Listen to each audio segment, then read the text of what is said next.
I have a dream. Eu tenho um sonho. Assim começava um dos discursos mais emblemáticos nos Estados Unidos, proferido pelo proeminente pastor e ativista Dr. Martin Luther King. Olá pessoal, eu sou Arthur Eugênio e sejam bem-vindos ao canal Assassinos por Natureza. Obrigado a vocês que nos dão a honra de suas atenções. Dê uma força para nós, se inscrevendo no canal e fazendo os seus comentários para que possamos trazer boas histórias para vocês. Então vamos aos fundamentos desse fato. Em Montgomery, capital do Alabama, as primeiras filas dos ônibus eram, por lei, reservadas aos passageiros brancos. Atrás vinham os assentos nos quais os negros podiam sentar-se. No dia 1º de dezembro de 1955, Rosa Parks tomou um desses ônibus a caminho do trabalho para casa e sentou-se num desses lugares situado no meio do ônibus, quando o motorista, branco, exigiu que ela e outros 3 negros se levantassem para dar lugar aos brancos que haviam entrado no ônibus. Parkins se negou a cumprir a ordem. Ela continuou sentada e por isso foi detida e levada à prisão. O protesto silencioso de Rosa Parks propagou-se rapidamente.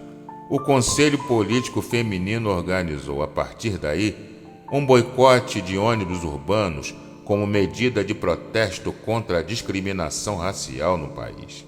Martin Luther King Jr. foi um dos que apoiaram a ação. O ativista e músico Harry Belafonte lembra-se como sua vida mudou após o dia em que Dr. King o chamou por telefone para pedir apoio à ação da mulher, que ficou conhecida como a mãe dos movimentos pelos direitos civis nos Estados Unidos. A partir desse momento, o movimento contra o racismo se torna mais forte. O nome de Martin fica cada vez mais evidente nessa luta.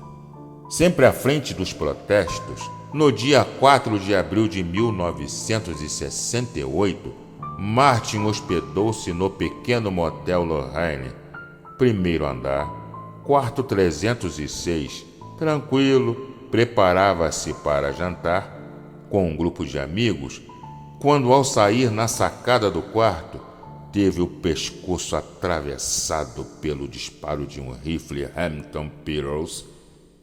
Eram 18h01, pela hora local. E a humanidade acabava de perder um homem justo. Nesse dia, Martin estava na cidade para apoiar a greve dos lixeiros, mas seus planos foram interrompidos por James Earl Ray.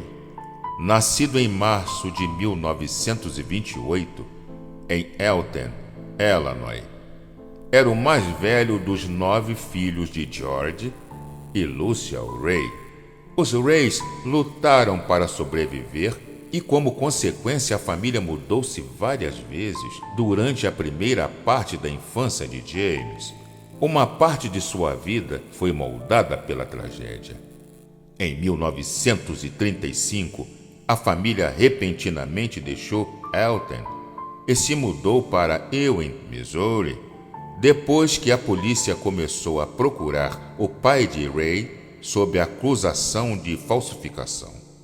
2 anos depois, sua irmã mais nova, Marjorie, morreu em um incêndio, depois de brincar com fósforos e acidentalmente pegar fogo.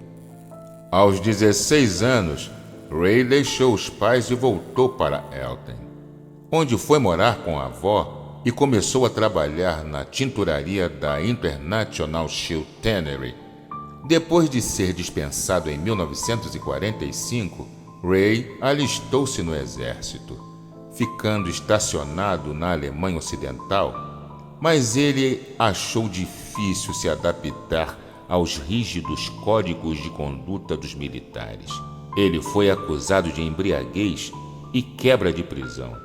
antes de ser dispensado por inadaptação e falta de adaptabilidade em 1948. A vida de Ray fora do exército mostrou-se ainda menos estável.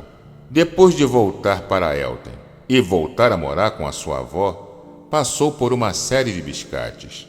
Em 1949, ele partiu para Los Angeles, onde em outubro daquele mesmo ano, a polícia o prendeu por assaltar um café. Ele foi sentenciado a 90 dias de prisão, mas a prisão pouco fez para reformá-lo. Ao longo dos anos seguintes, Ray embarcou em uma série de pequenos crimes, cumprindo várias penas de prisão. Mas o mais sério deles aconteceu em 1959, quando Ray, em liberdade condicional por um roubo anterior, roubou 2 supermercados de St. Louis, bem como outro em Elton. Em 1960, Ray iniciou uma sentença de 20 anos pelos crimes. Alojado na penitenciária estadual de Missouri, Ray conseguiu escapar da instalação em 1967.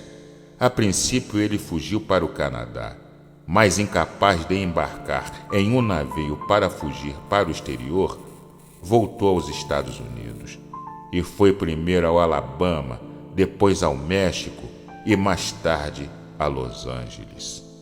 Com várias passagens pela polícia, um racista convicto e um criminoso insignificante, James Earl Ray começou a tramar o assassinato do reverenciado líder dos direitos civis, Dr. Martin Luther King Jr. Quaisquer que sejam os detalhes exatos que o levaram a Memphis em abril de 1968, Ray alugou um quarto em uma pensão sob o nome de Elric Stavros Galto, perto do Lorraine Motel, onde King estava hospedado. Em 4 de abril de 1968, Ray estava na banheira do banheiro. Equilibrou seu rifle no parapeito de uma janela e atirou em King, enquanto o líder dos direitos civis estava parado em uma varanda do lado de fora de seu quarto de motel. Depois de atirar em King, Ray fugiu imediatamente, dando início à caça ao homem que duraria 2 meses e abrangeria 5 países. Na época era considerada a investigação mais cara e maior do FBI em sua história. Finalmente, em 19 de julho de 1968, o FBI encontrou Ray em Londres e o extraditou para os Estados Unidos. Ray se declarou culpado pelo assassinato, algo que passaria o resto da vida tentando reverter, pois foi condenado a 99 anos de prisão. A lei nos Estados Unidos é severa e tem que ser cumprida.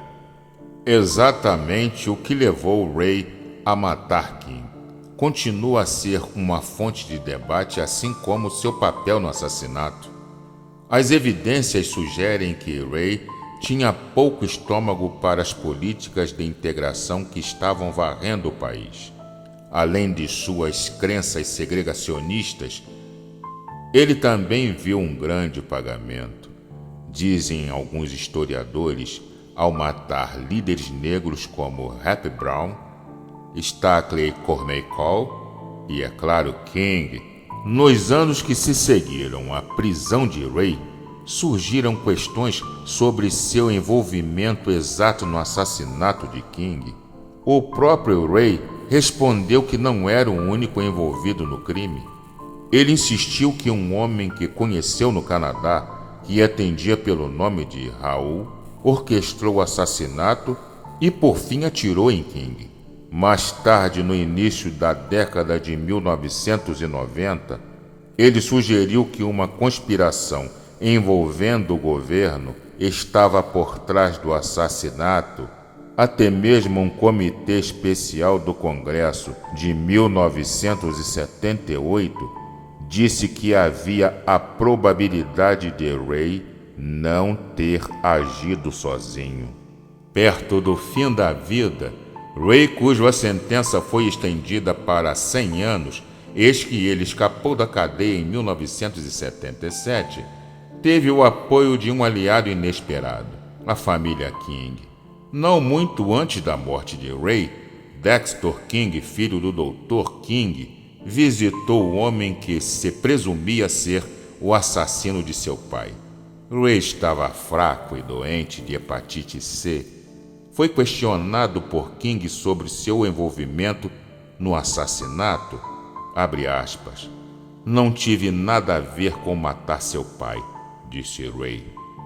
Eu acredito em você. Dexter respondeu e apertou sua mão.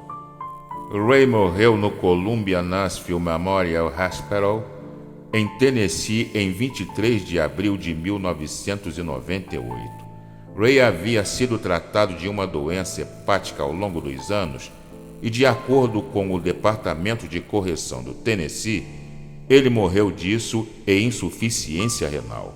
E esse foi o desfecho da história do assassinato do brilhante Martin Luther King Jr. Obrigado por sua atenção e dê uma força para nós se inscrevendo no canal e fazendo os seus comentários. Até a próxima.